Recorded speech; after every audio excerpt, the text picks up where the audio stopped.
Hi gatainine. So fi an seo tá mé ritríd na Freagraí ar fad den obair náceart a migadí seo don tatan seo. Tá som meile sin mata, so bhí lenach 8 agus 8 ní nachrá ceirtí agam hena féin.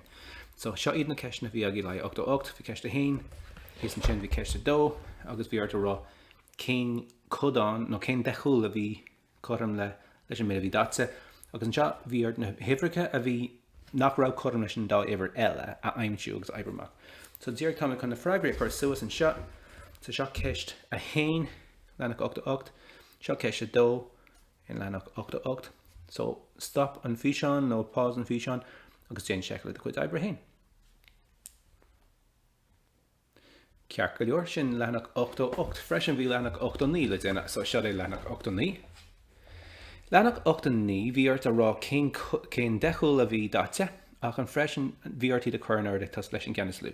Agus an rud céan an seo ná bhí si ar fá meascas ús te running beag fós ví tún an dá dhéine. Agus hí an sinna ag an bun, ceiste dó. Bhíart an iwwer is mó in ngach bert ibermach nó gach pére gam leisce. Agus ceiste trí an iwwer is lú in ngach pére a ibermach. So seo iad na ceist na Freagraí le haid lenach 8 ní. So rís ligime dit an fián stoppa de tain. So an seo tá na dahan a freisin just son is nach mé sih measca suas, agus seo iad san áir ceart, ríist mar bhí si leabhar agus san áir ceart, ceise dó, ceise trí, pás an fián, gin se le a chu ibre féin.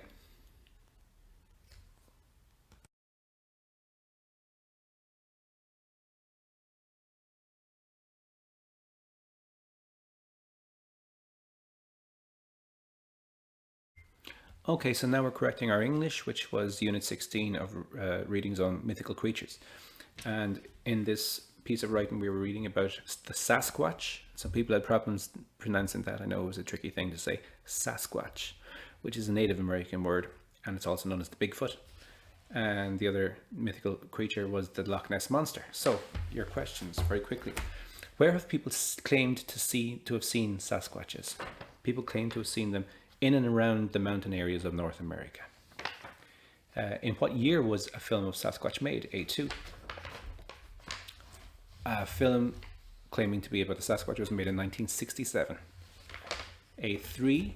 Where is the Loch Ness Monster said to live? Loch Ness Monster is said to live in Loch Ness, which is a lake in Scotland. A4. Describe a plesiosaur. Plesiosaur was a marine dinosaur with a large body and a long neck. You can see that there? Yep. A5. What did the man use to make a fake Loch Ness Monster in 1934? He admitted making the monster out of a toy submarine. Okay, now we're on to the B questions. Some people believe Sasquatches are the offspring of apes. Offspring means children. Usually really means descendants rather than children, but anyway, children is the closest answer here. There could be 2,000 Sasquatches roaming around, so wandering is the best answer there. Many experts examined the film. I would say inspected. Now some people wrote watched, and it's not too bad of an answer, but to examine something means to watch something very, very closely. I would say inspected is a better answer. Number 4, the dinosaur was believed to be extinct. That's wiped out. Number 5, one photograph taken in 1934 was definitely a fake. Certainly is your best answer there. And number 6, they used special technology to search the whole of the lake. I would say specific technology because it's special for that one job. You wouldn't use that technology for doing other jobs. It was for searching a lake, so it's specific to the job. Specific is your best answer. We had C then as well. There must be enough evidence to prove that a person is guilty. C2, the boy admitted that he broke the window and apologized. Number 3, a few people had found that tricky. Doctors use medical technology to diagnose illnesses. Now, some people wrote on cures, but you need to understand this word diagnose in order to get it. And that's a tricky word. Diagnose means to find out what's wrong. So when you go to a doctor and you're not sure what's wrong with you, the doctor has to diagnose your illness. He has to make a decision, or she has to make a decision what it is that's wrong with you. And they can't cure you until they know what's wrong with you. And sometimes they need to scan, or they need to do an X-ray, or they need to do tests. And that's all medical technology that we use to diagnose an illness. So technology is the best answer there. Question number 4, jeans are no longer available in this shop, so I'll have to buy them elsewhere, so available. Number 5, she wore a witch's costume at Halloween. And number 6, the dolphin is a marine animal. Marine means in the water or lives in the sea. Okay. D, some people believe that Sasquatch is descended from apes is your best answer here. None of the rest of them make sense. Number 2, the Sasquatch in Bluff Creek moved quickly. We know that because the people couldn't keep up with it. Number 3, the Loch Ness Monster might be a plesiosaur, because the first answer there, it has a similar body. Number 4, the research team working for the BBC searched for Nessie. And number 5, the passage tells us that these creatures, D, might be fake but does not decide. And then E, you had some very good answers for E, and I'm not going to go through all of them. I'm just going to give 1 or 2 examples, but they were all to be verbs. So if you put in a verb for all of them, that makes sense. Okay, so it's something that people are doing. So for instance, we had the elderly man slipped or fell or tripped or skidded on the ice and hurt or broke or damaged or injured his hand. That's fine. The burglar broke into the house or snuck into the house or crept into the house or climbed into the house and took the money or stole the money or burgled the money. Something the crocodile in the water, when I saw or heard or noticed, some people screamed and jumped and cried and flew and swam. The tall clown, now this was tricky enough, jumped maybe into the circus ring or climbed or walked or strolled or tripped and threw the blue bucket or carried the blue bucket or picked up the blue bucket, or maybe not picked up because that's 2 words, dropped or spilt the blue bucket.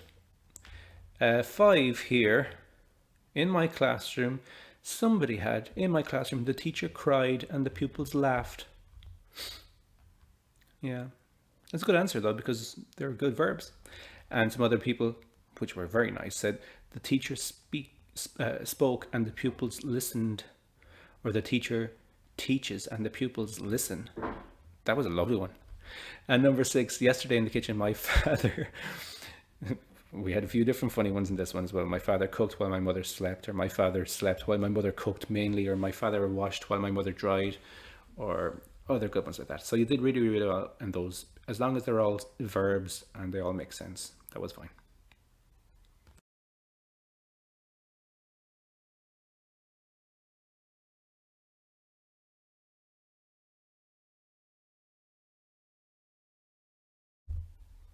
Agus seo iad na ceisna faoin óileachtar inimid an seo, an tatan seo faoin na scábhóga. So ceiste hain. Dar leis an leabhar, céimhéad an análíonn tú gach nóméid, bhil deir is a leabhar 6 lítir Ceiste dó, cé as a dagan an fuinneamh nó an brosla a úsáid an do chorp. Tagan an fuinneamh sin as oxygen. Ceiste 3, cén tanam atá an bíobán mór a hagan san téir isteach an ar dús. Sin an trácé. TRAICE fada. Ceiste 4, an sin téann an téir isteach a bíobáin níos lú. Cén tanam atá artha siúd.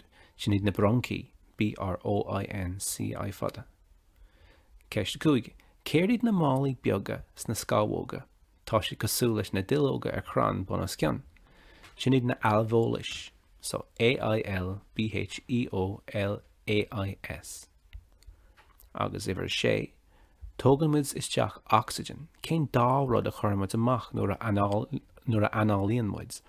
Gál uisce agus déoxid carbóin. Agus an darna set ceisne, scábhóga a dó, ceist a haon, céimhéad second a bhar an méonfach de an á, a rís sa leabhar deir sé 6 second. Ceiste dó, fíor nó bréagach bí an bábí im rinne mháthair ag déanamh méonfach cé nach bhfuil éon éarán. Tá sé sin fíor. Ceiste 3, céir a tharlaíonn do bhroncaí duine nuair a bhíonn téim asma acha, caolíonn siad nó éiríonn siad níos caoile. Ceist de cethir, céir úsáidin siad le cabhrú nuair a bhíonn taim asma acha. An ragrann sin ná unna nála thóir. Ceist de cúig, an stopan asma círa agus daoine eile, aclaíocht a dhéine, ní stopan. Ceist de sé, agus buin seo leis an picture leis an balún. Cé bhéad balún a hastíonn leis an macasáil den scábhóg agus an scarta dhéine, tastíonn gá balún. Ceist de seacht, céir de hárlíonn nuair a bhrúann an scart suas, taon air amach as na scábhóga. Ceist de hocht, nuair a análaíonn tú, céir a dhéanann an obair smó, de bhéal, de chrón nó de scart, sin scart a dhéanann san obair smó.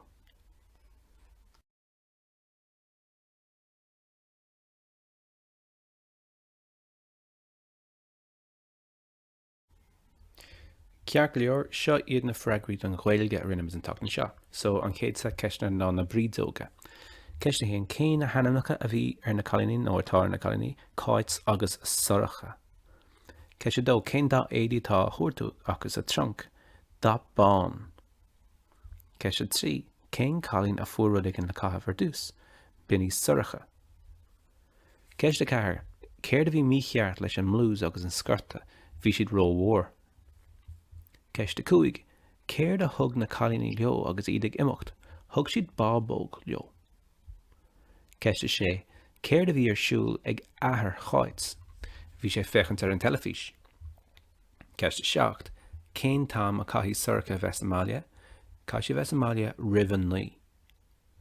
Ceist de hocht, céir dúirt cáits faoi dulgadí teach nean fadar, dúirt sí gan bachan leis an teach sin nach scuilech sí isteach iad. Ceist an ní, cé bhéad airgad a thug nean den na colíní, thug sí €2 hub. Agus ceist a de, cé as a bhí an crus déanta, bhí an crus déanta as tí. Ok, inis pronóid ar na freagraí ag gcóir an íleanach, so íleanach 372. Ceist a híon, cén ihe a bhíns Ireland's fittest family ar siúl, bín sé siúl ihe dónaí. Ceist a dó, cé bhéad teilech a bhí sa chomórtas ar dús, bhí sé hailech déag nó sé déag. Ceist a trí, céir tá speisialta faoi dearbhal Rourke i mbliana. Dairigh léi a cuid fórne ar fad nó a cuid taile ar fad a chur tríd go dtí an bouta ceathrú ceannis. Ceist a ceathair, cén áit a bhfuil Cathal Walsh ar scoil, tá sé ar scoil i ceann tála chun de Corcaigh. Ceist a cúig, cén scill nua a dólam Harry i rihantaín ghlasála, dólam sé cén chuí an piano a hennim. Ceist a sé, cén chuid den corp an air san Astráil a bhí i méal an chrogail. Bhí a cheann i méal an chrogail. Ceist a seacht, céir a dúsáid sé le béal an chrogail a oscailt. Dúsáid sé a lábha le béal an chrogail a oscailt. Agus ceist a hocht, céir lena bhfuil an fear ag súla déine. Tá sé ag súl go mór le dul ar ag snáb sa lucht sin a ríist. Sílam héin go sé crackalta.